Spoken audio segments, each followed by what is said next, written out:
Yet again, my friends, we travel into the vast emptiness of space, this time not as bears, but as protectors of one of the escaping vessels from Earth. You see, Earth is no more. It has been annihilated by invading aliens, and our job is to keep the remaining escaping vessels from becoming specks of dust in space, as they try to escape the hand of doom. Now we embody the role of a sentry, tasked to keep the aliens that are trying to board our vessel out. For this task we are equipped with weapons, traps and turrets. And this Swedish guy called Slim right here is here to let you know if mankind is worth saving or not.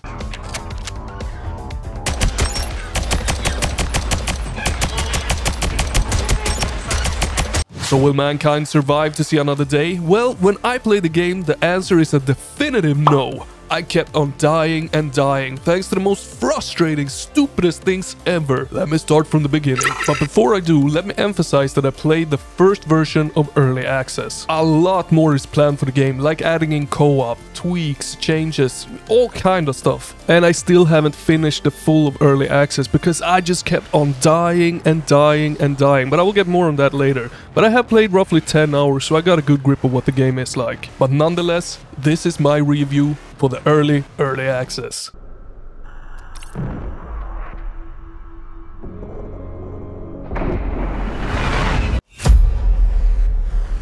So when we boot up the game, we start off in one of the escape vessels on this space map. This space map acts as your hub area, sort of. This is where you decide where to go next if you want to pick up resources, extra life, new equipment like weapons and turrets, or fight your way forward. Honestly, a super cool and intuitive map for a game like this. I like it big time for what it is. Very simple and easy to understand, but brings a lot of new and fresh ideas to the table at the same time. Now one might think that the obvious answer is to pick up resources, seeing as you can upgrade your gear with it. But let me tell ya, it is most definitely not. The thing is, if you spend too much time exploring the space map, going back and forth looking for resources, eventually an enemy ship will spawn from Earth and start hunting you. And that's not the biggest of deal, as when they reach you, well, then you can just kill them off. It triggers your standard fight, but a smidge more difficult. As I said, not the biggest of deals, I can actually handle that. Especially seeing as the combat is really fun, but I will touch more on that later. Back to the space map. So the thing is that the enemy ship is not all that the game spawns. At a later stage, you get a homing missile after you, a missile that moves much faster than you, and there is nothing you can do to stop it. Say for an example, you have it on your tail, you have one more move until you reach the jump gate that will take you to another place in space, but in front of you is an enemy spaceship that you need to take out. Well,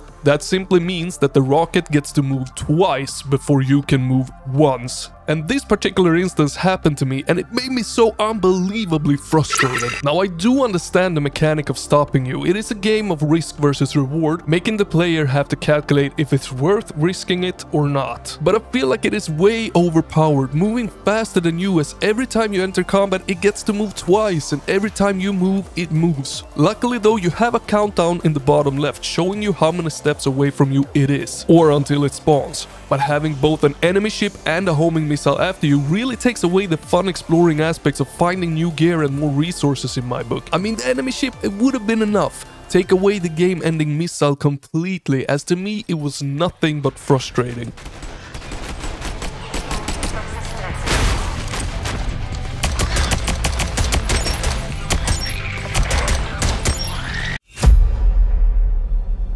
Now let's say a homing missile hasn't struck you and you're actually able to play the game. Yes, that does happen as well sometimes. Now when that happens, it's actually a ton of freaking fun. You traverse the space map trying to make your way to the next jump gate, but on your way there will be attacking ships, enemies that chooses to attack one of 4 possible entries into your ship. The enemies, they're trying to reach the core in the middle of your ship to destroy it. But to get there, they have to make their way through your defenses, one sector at a time. Now if you fail to protect a sector, you will have to meet the enemies in the next one until you have annihilated them or they reach the core and it's game over. A really cool mechanic that amps up the feeling of you truly mattering in this game, like you're really protecting something here. Although the ship only contains 6 zones, and those are the 6 zones that you will be playing in, they are fairly big, and enemies, they spawn from different points all the time with a different set of enemy types. And while each zone is really well made with a lot of physics-based indestructible props, after a little while you do get to know them from the inside and out. lot, and I did start to crave for a new area fairly quick. But again, a huge plus to how well made they are. From a ton of destructible things to environmental hazards like breakable windows that can be used for tactical advantages, which is a freaking super awesome mechanic that I can't get enough of.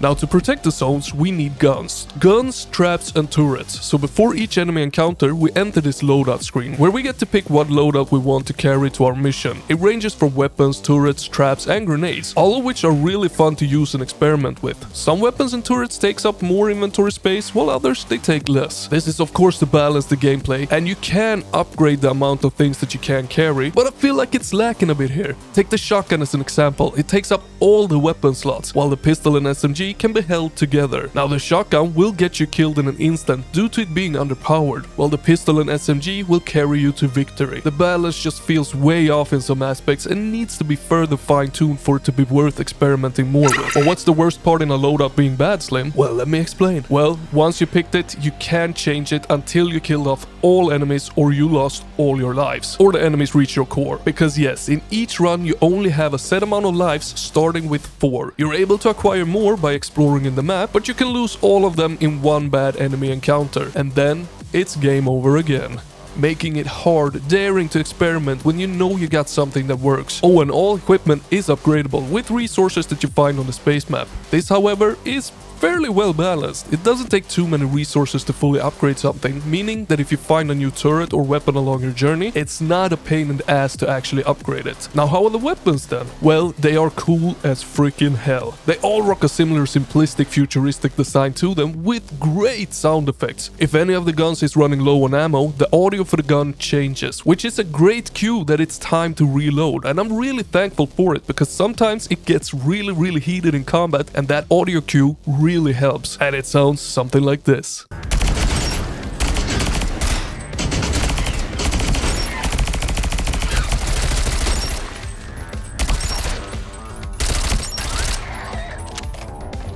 All of that said though, I want to let you know that the campaign is dynamic, meaning that no playthrough will be the same. It changes the space map, the enemy types, yeah, pretty much everything changes in each run, apart from your vessel's zones. They will stay the same throughout the game, but the dynamic aspects, they do ease up the frustration from starting over every time that you die. But not enough. I would have loved to see more permanent upgrades every time that you die and you got some resources, you got some upgrades, maybe you got some new turrets and stuff. But no, you press new game every time that you die.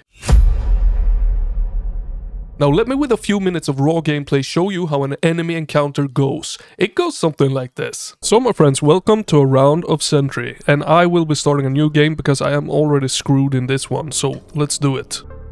So here we are at the very start of the space map, and we got nothing more to explore here. We have to either engage those or those. So I'm going to go for the research.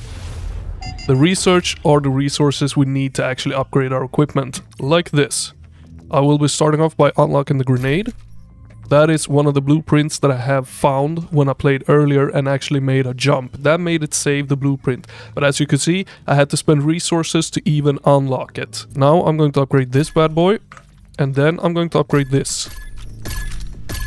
So as you can see, it doesn't cost extremely much to actually upgrade things, which is nice, because when you find a new weapon, it starts from 0, and you might have a fully upgraded weapon, then you don't want to use the non-upgraded weapon.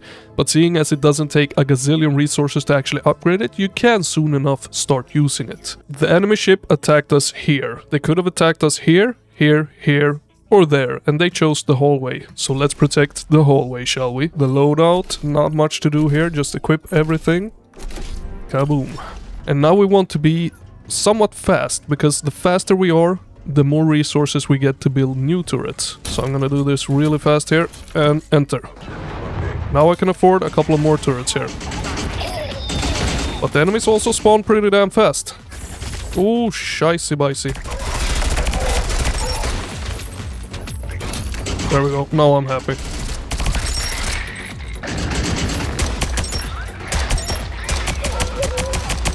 As you might have noticed, the SMG started firing differently. That's because all the weapons have alternative fire modes that you can activate. And now that wave was done. Fairly easy, fairly quick. Now they will be attacking from there, meaning start selling all of this. Move to the next. I'm doing this fast so that I get extra resources to build more.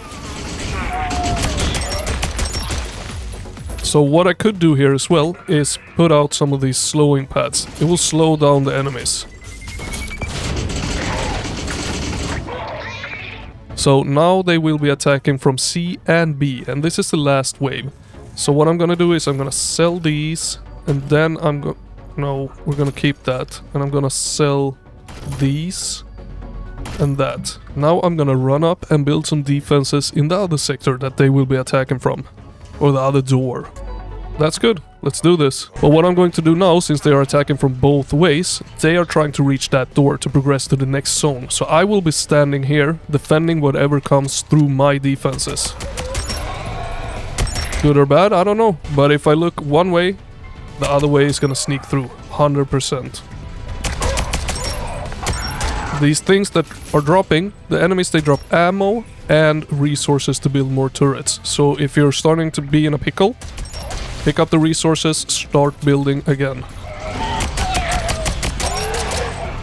But be quick, be very quick, because you do not have a lot of time to do that. Why it's not firing, I don't know. It gets increasingly difficult very, very fast.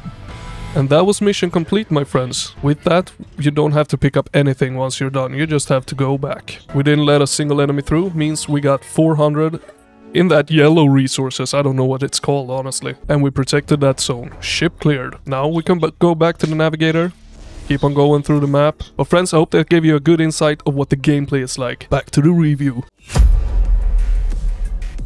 Now, graphics-wise, the game is rocking a very simplistic look to it. Everything from the enemies, weapons and world are very clean with little detail to it. But honestly, I really like it. I actually like it quite a lot. It blends perfectly in with what the game is. And it's well done. Nothing feels rushed or just a texture slapped on here. Everything is clean but beautiful to look at, with good lighting and atmosphere. And this is of course amped up a bit by the game's physics-based and destroyable props. And the enemies, while they might look a bit uninspiring, generic and lacking in detail, they are meaty. Meaty with a satisfying sound when dying.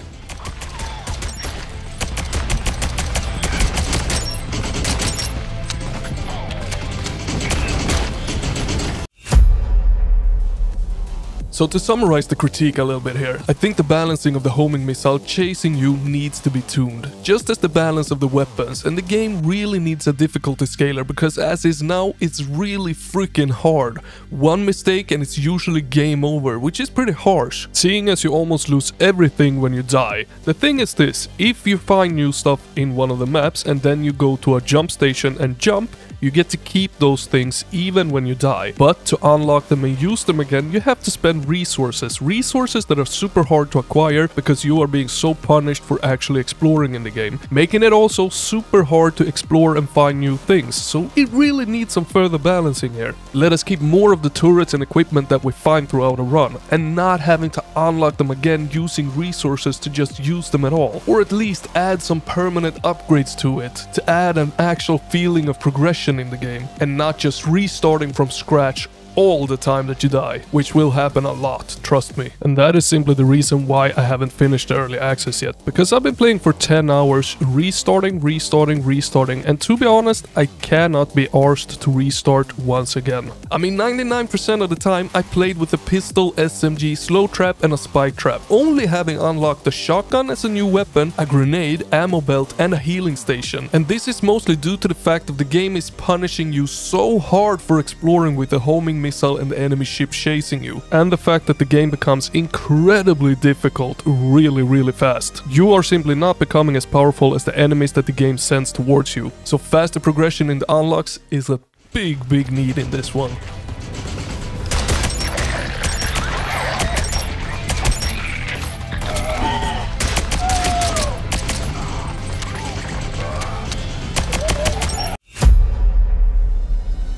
So my final verdict on this first version of the early access is that it has some frustrating design choices, but they don't seem all that difficult to change. It's nothing like redoing whole segments of the game, and since the combat is both satisfying and fun, and the game boasting a ton of innovative, fresh and fun ideas with a ton more on its way, and also the building aspects of the game works like a freaking charm. It's super easy to use, super fast to quick swap to, and it's very easy to learn. It is a good way of getting warmed up to the tower defense aspects and the general combat for when the early access introduces more to the game. And I absolutely can't deny the fact that I love the whole premise of the game. Mixing tower defense with FPS on a space vessel that needs protecting. It is just brilliant, and I'm so down to seeing how this evolves during early access. All of that said though, I do think that the starting price of 20 buckaroonies is a bit steep, especially for this first version of the early access. As a full release price, absolutely, I have no doubts that that is more than worth it. What you do with your time and buckaroonies is up to you, and I hope that this video helped you figure out if it's worth it or not. And while it's downloading,